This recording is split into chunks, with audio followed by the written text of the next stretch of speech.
You say sorry for things that weren't your fault, and you don't even notice you're doing it anymore. Here's the truth nobody told you. You weren't being polite. You were trained. Somewhere, a long time ago, you learned that someone else's anger was your responsibility to prevent.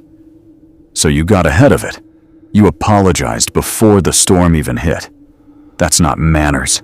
That's survival. And it's still running. Right now. In every conversation. Every text you overthink before sending.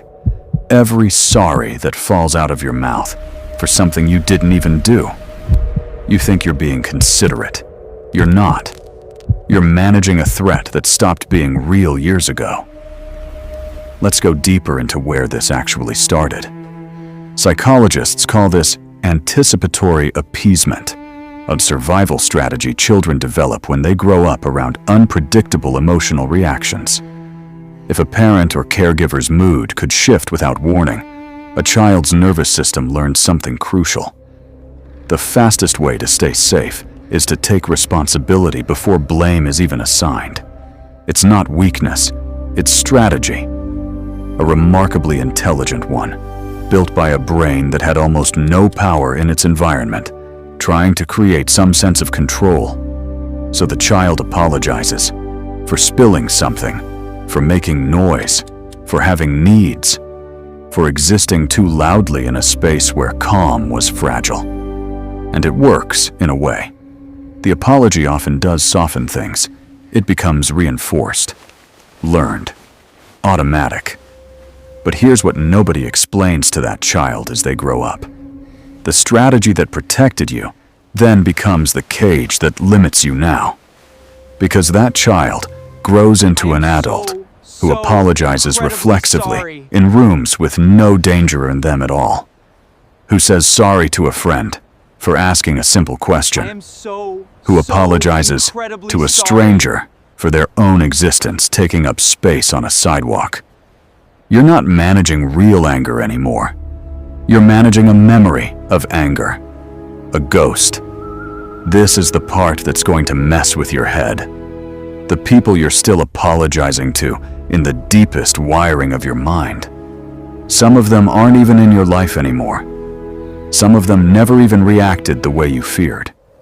You built an entire defense system for a threat that was, in many cases, never as certain as it felt. And every single time you say sorry for nothing, you reinforce a belief that was never true to begin with, that you are responsible for managing other people's emotions. You're not. You never were. Other people's anger, disappointment, irritation, these are theirs to process, not yours to prevent, not yours to absorb before it even has a chance to exist. This doesn't mean you stop caring about people. It means you stop believing their emotional state is something you're required to control. So how do you actually change a pattern this deep? Not by forcing yourself to stop apologizing overnight. That rarely works, and it often creates more anxiety, not less. Instead, start by simply noticing. Catch the half second right before the word sorry leaves your mouth. In that half second, ask yourself one question. Whose anger am I actually managing right now? Most of the time, when you actually pause and ask, the answer is nobody's. There's no storm coming. There's no danger in the room. There's just an old reflex, firing for a war that ended a long time ago. The goal isn't to become someone who never apologizes. Genuine apologies for genuine mistakes matter. They're part of real accountability and real relationships. The goal is to finally tell the difference between an apology that serves a real moment and an apology that's just an old survival habit running on autopilot. You can finally stop apologizing for existing.